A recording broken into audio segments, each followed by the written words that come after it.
ನಾನು ಗುಲ್ಬರ್ಗಲಿಂದ ಬಂದಿದ್ದೀನಿ. ನಮ್ಮ ತಾಯಿಯರು ಕರ್ಕೊಂಬಂದಿದ್ದು. ಸೊ ನಮ್ಮ ತಾಯಿಯವ್ರಿಗೆ ಏನಪ್ಪ ಅಂತಂದರೆ ಶುಗರ್ ಜಾಸ್ತಿ, ಶುಗರು 530 40 ಟಿ ವಿಯಲ್ಲಿ ಸಂದರ್ಶನ ನೋಡಿಬಿಟ್ಟು ಈ ಯೋಗನ ಬೆಟ್ಟಕ್ಕೆ ಇಲ್ಲಿ ಕೆಲವೊಂದು ಔಷಧಿ ಮತ್ತು ಗಿಡಮೂಲಿಕೆ ಔಷಧಿ ಕೊಟ್ಟರು.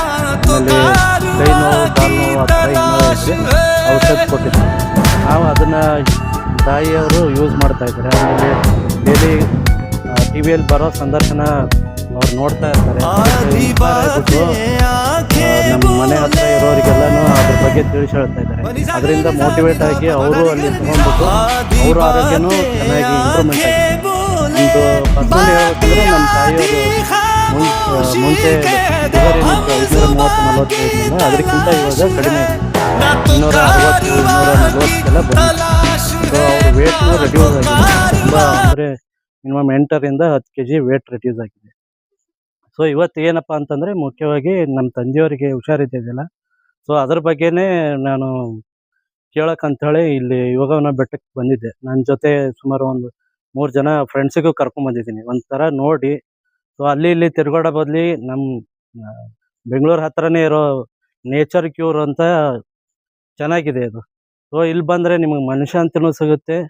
ನಿಮಗೆ ನೇಚರ್ ನೋಡಿದರೆ ಒಂಥರ ಖುಷಿನೂ ಆಗುತ್ತೆ. ಇಲ್ಲಿ ಬೆಟ್ಟದ ಹತ್ರ ಹೋದರೆ ನಾವು ಸುಮ್ಮನೆ ತಿರುಗಾಡ್ಕೊಂಡು ಹೋಗಿದ್ದೆವು. ಅಲ್ಲಿ ನವಿಲು ಕಾಣ್ತು. ಇಲ್ಲಿ ತುಂಬ ವೆರೈಟಿ ಗಿಡಗಳಿದೆ.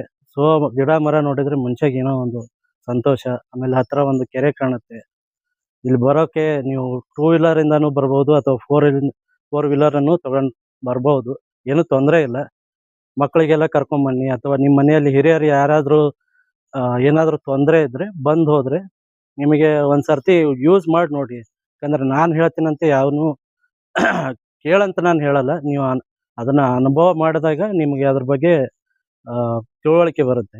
ಸೊ ನೀವು ಅದನ್ನು ಅಡಾಪ್ಟ್ ಮಾಡಿಕೊಂಡು ಅದನ್ನು ಯೂಸ್ ಮಾಡಿದಾಗ ಅದ್ರ ಬಗ್ಗೆ ನಿಮಗೆ ಮಾಹಿತಿ ಸಿಗುತ್ತೆ. ಇದರಿಂದ ನಮಗೆ ಮಾತ್ರ ಸಂತೋಷ ಆಗಿದೆ. ಸೊ ನಮ್ಮ ಮನೆಯಲ್ಲೂ ಊಟದ ಬಗ್ಗೆ ಕಾಳಜಿ ತೊಗೋತೇವೆ. ಆಮೇಲೆ ಏನು ಮಾಡಬೇಕು ಏನು ಮಾಡಬಾರ್ದು ಅನ್ನೋದು ಎಲ್ಲ ಕ್ಲಿಯರಾಗಿ ಇಲ್ಲಿ ವೈದ್ಯರಾದರು ಅಥವಾ ನಮಗೆ ಇಲ್ಲಿ ಔಷಧ ಕೊಡೋರು ಅವರು ಒಬ್ಬರಿದ್ದಾರೆ. ಅವರು ಕೂಡ ಚೆನ್ನಾಗಿ ಡೀಟೇಲ್ ಆಗಿ ಹೇಳಿದರು. ಅಂದರೆ ಏನು ಮಾಡಬೇಕು ಏನು ಮಾಡಬಾರ್ದು, ಏಜ್ ಫ್ಯಾಕ್ಟ್ರಲ್ಲಿ ಏನೇನಾಗುತ್ತೆ, ಏನೋ ಸಿಗುತ್ತೆ ಅಂತೇಳಿ ಆಹಾರನ ತಿನ್ನೋದಲ್ಲ, ಮಿತವಾಗಿ ತಿನ್ನೋದ್ರಲಿಂದ ನಮಗೆ ಏನು ಉಪಯೋಗ ಆಗುತ್ತೆ ಅನ್ನೋದು ಚೆನ್ನಾಗಿ ನಮಗೆ ತಿಳಿಸಿ ಹೇಳ್ಕೊಟ್ರು.